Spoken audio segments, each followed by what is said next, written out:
If you own a business and your Google business profile isn't showing up when people search for what you do, well, I've got some bad news and I've got some good news.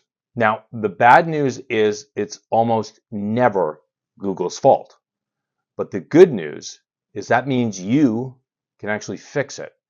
And most of the reasons you're hidden are things you're doing or not doing right now. So let's get into it. And quick hello if you're new here. I'm Adrian Newman, and I've been in marketing since 1997.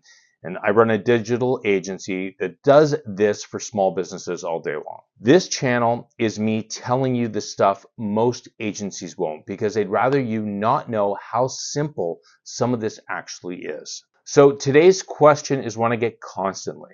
Adrian, why isn't my business showing up on Google Maps? Well, by the end of this video, you'll know the 4 reasons and how to tell which one is hurting you and exactly what to do about each. So I want you to just grab a coffee. I want you to open up your own Google business profile in another tab and follow along. Now, before we fix anything, you need to understand one thing, because it changes how you think about all of this. When someone searches for a business like yours, Google isn't ranking you on just one thing. It's actually weighing 3 things: relevance, distance, and prominence. Now, relevance is how well your profile matches what the searcher typed. Distance is how close you are to the person searching. And prominence is basically how well known and trusted Google thinks you are. And here's the part that nobody tells you.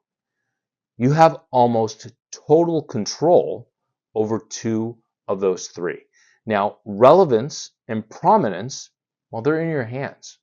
Distance mostly isn't. So when your profile is invisible, 9 times out of 10, it's a relevance or prominence problem, and those are fixable. So I want you to keep that in your mind as we go, because every one of the 4 reasons maps back to these 3 levers. All right, reason number 1, and this is the one that catches the most people. Reason number 1, your profile isn't finished, or it was never verified. Google will not fully show a profile it doesn't trust, and an incomplete profile reads as a low trust profile. So go look right now. Is your business name exact? Are your hours filled in? Is there a phone number, a website link, a real description? Are there actual photos? Did you pick a primary category, and is it the right one? And critically, is there a little check mark, or does it still say verify this business? If you never complete a verification, you're basically invisible by default. That's not a penalty. That's just Google not vouching for a business it hasn't confirmed is real. Fixing this is the fastest win in this whole video. I want you to complete every single field. Then, and this is the most important thing, verify your profile. That alone pulls a lot of businesses out of the shadows.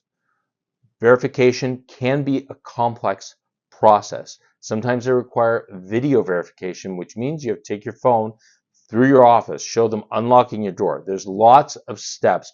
Heck, it's akin to almost getting government ID. But it is so important for you as a business to verify your Google's business profile so that you can start showing up when people are searching for you. Reason number 2, and this one is a little bit sneaky, your categories are wrong, or your business information doesn't match across the web. So let's start with the category side of things. So your primary category is one of the strongest relevant signals you've got. If you're, for example, a personal injury lawyer, but your primary category is just lawyer, you're competing with every attorney in the city instead of ranking for the thing that you actually do. So get specific. Pick the category that matches your big service, your money service. Then you can add secondary categories for the rest. So going back to the lawyer, maybe you do personal injury, but also maybe you do some real estate law. Maybe you do wills and estates. Whatever your main service is, put that first, then rank the secondary categories last. Trust me, you won't regret doing this. Now let's talk about consistency. So Google will cross-check your name, your address, and your phone number. That's called your NAP against everywhere else it appears online. That means your website, any kind of directories, if you're listed somewhere old, review sites like Yelp. If your address is formatted, let's say 3 different ways, in 3 different places, or there's an old phone number floating around, that inconsistency chips away at trust. Google isn't sure which version is right, so it trusts all of them just a little bit less. So pick one exact format for your name, address, and phone, and make it identical everywhere.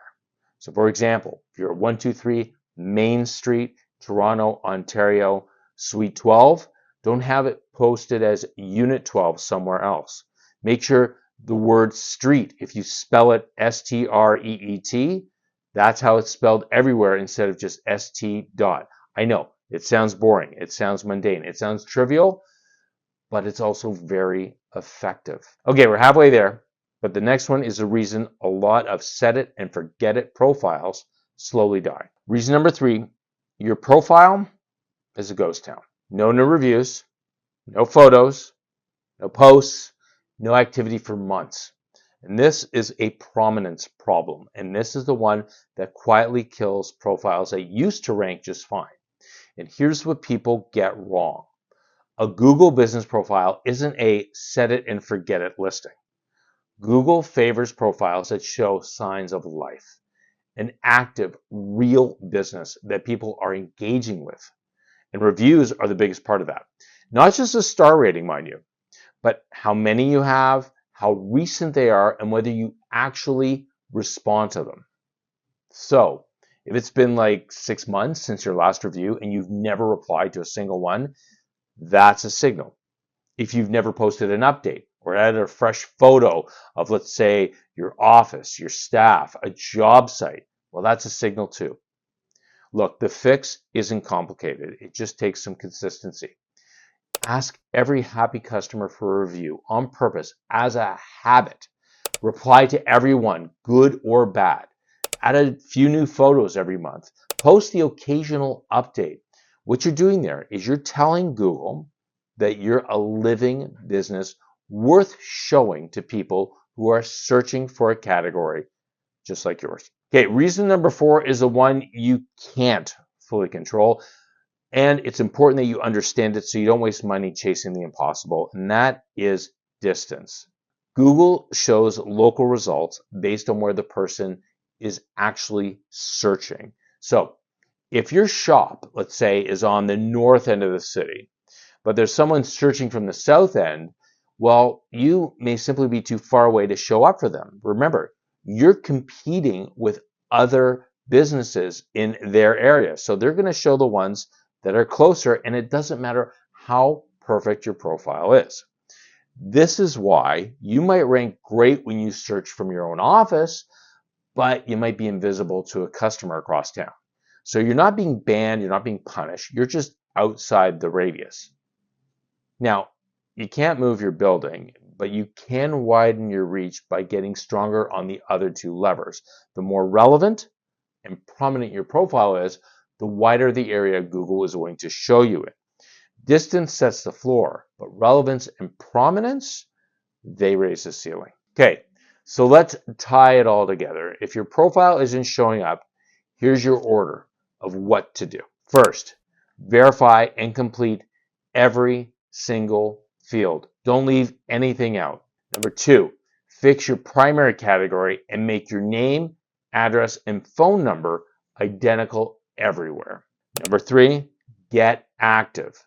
That's asking for reviews, replying to reviews, good and bad, posting photos or other kind of Google posts consistently on a monthly basis. And number 4, remember to be realistic about distance and use the first 3 to stretch how far your reach goes. So do those in that order. You don't need to do all of it today, but start at the top and work your way down. Most businesses see movement once they get through the first two.